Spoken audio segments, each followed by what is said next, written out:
Hey everybody, welcome back to the channel. My name is Gabriel, and today we're going to do another twin flame energy reading. This reading is meant to be timeless, so no matter when you find it, no matter where you're at on your journey, there is a message for you here. Today we're going to be pulling from the Wild Offering Oracle deck by Tasha Silver. And I've already shuffled, so we can just go ahead and get started. So the first card is Ambition. May I offer all my deepest longings to the love itself and invite a divine plan beyond the mind's imagining. Please use me for the highest good. Yeah, what's really coming through here is that, you want to be, ambition can be kind of one of those things that can be used for ego's sake or can be used for God's purpose, which is where you really want to have ambition.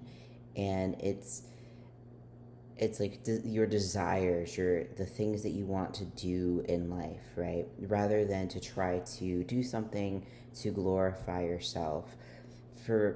It's really like trying to align or surrendering to aligning yourself with God's plan for you.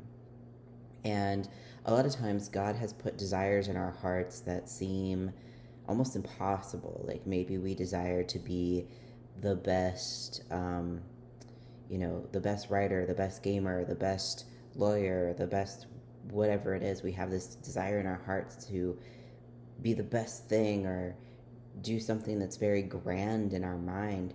But these ambitions, these desires were put in your heart by God. And so God has the way for you to achieve them. You don't have to take from yourself, and you also don't want to do it for the sole purpose of, oh, I'm going to get the glitz and glory. This is for the fulfillment and the joy and the peace and the love that it brings you because it resonates with your soul. This is very life purpose today. And I also love that it's blue. Blue I associate with kind of the throat chakra there. So it's ambition, but it's also expressing yourself. The natural expression of yourself is going to be what gets you to those highest desires that you are wanting there. All right. And the next card is True Offering. May I release the fears, illusions, and addictions that keep me from true offering. May I relax into your plan, trusting that the next steps will always be shown. Use me, love. Use me for the highest. I am yours alone. Yeah, and this is, when it says true offering, like really what this says to me is true surrender. True surrender to the divine path, right? We tend to want to fight it. We tend to sometimes think that we know the way. And we're like, oh, the only way this is going to get done right is if I do it myself. And you apply that to God, and then you have trouble and you feel exhausted, or you feel like things are frustrating or they're not working out the way you had hoped. And that's because you're not doing it with God. Because even if you get the thing that you thought you wanted, more often than not, it's not what you wanted because you didn't do it with God. God knows what your heart actually desires. And sometimes we can get kind of the general feel of what we desire, but we don't know exactly the key components that set your heart afire. You're like, I know it's something over here. And God's like, I know exactly what it is.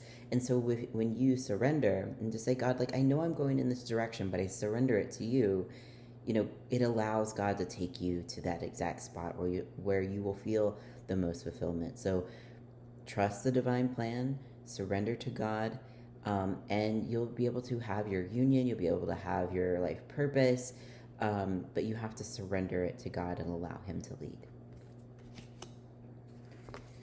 All right, and the next card is Calmness. Oh, I love this. The inner divine is the witness of all. Remain still and quiet, even during intense turbulence. So take a deep breath and then say, quiet my mind, dear Lord. May your peaceful calm take over. And I used to see hummingbirds a lot when I was thinking about joy. And calmness and peace isn't the opposite of joy. It's the foundation of joy. I think we think that or at least like this was my own misconception, maybe you shared that as well, is that, you need excitement for joy. You need, this, it needs to be very like high energy to be joy. And what I'm learning as I've been doing the mirror exercise a bit, as I've been healing myself along this journey, is that joy actually arises from that peace, that calmness. It's not boring. It's not, um, it's not just like this stagnant energy that I think we associate with peace sometimes, or like the stereotype of peace, like, oh, we're just sitting in a monastery, like meditating or something like that, and it's just, oh, I'm not doing anything with my life. But great joy comes out of that peace. Great joy comes out of that because it's like the stable foundation. It's like the fertilized ground, and then your joy can spring out of that. So, claim your peace. We're surrendering, our ambitions, our desires to God in this, and we're claiming our peace, knowing that God has us, God has the plan, God has the way and the steps, and we don't have to worry about any of that. All right, the next card is companionship. All right, anybody looking for a twin flame sign? Here it is. Companionship.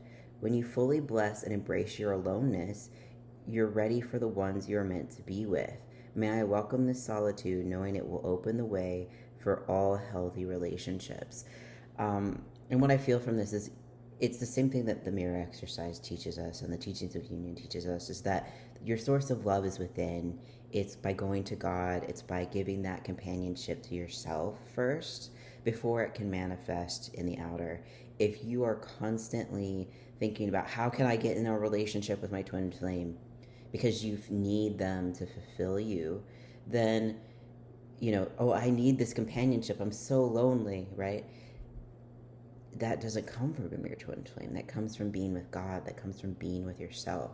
And from that space, from that fulfilled space where you've given yourself the companionship you need, you've become the best friend, the lover that you need, then your divine lover appears through your twin flame.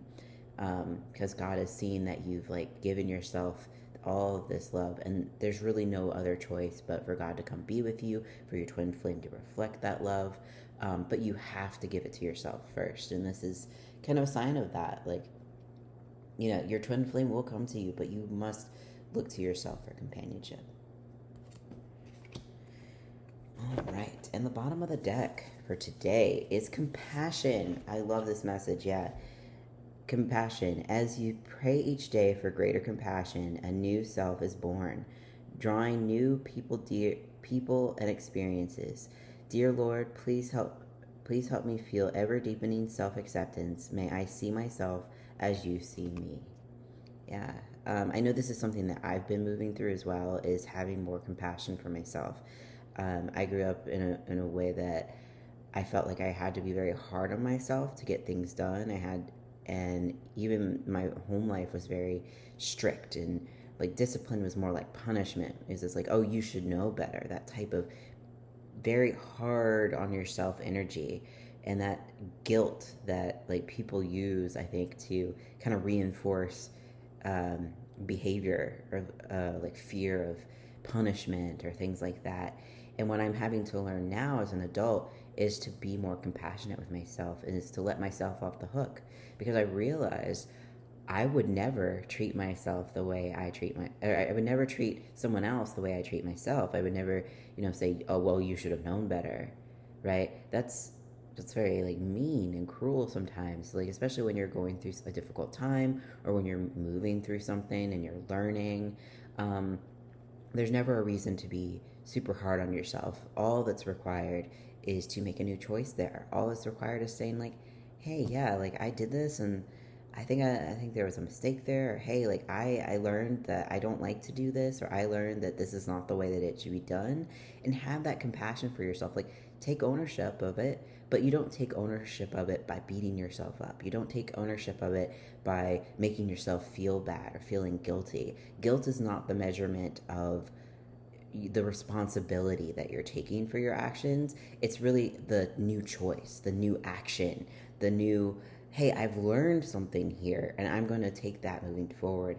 That's where you take responsibility for your actions, not in the beating yourself up, making yourself feel bad. So have compassion for yourself, surrender to God, and give yourself the love, compassion, and companionship you need. This is a perfect message for today. So thank you all for watching. If you like this video, don't forget to like, comment, and subscribe for more. If you like your own personal card reading that can help you see the next blocks to heal in your union, or if you'd like one-on-one support to help you move through those blocks, you can find my services at sacredtwinflameunion.com, and I will see you all in the next video.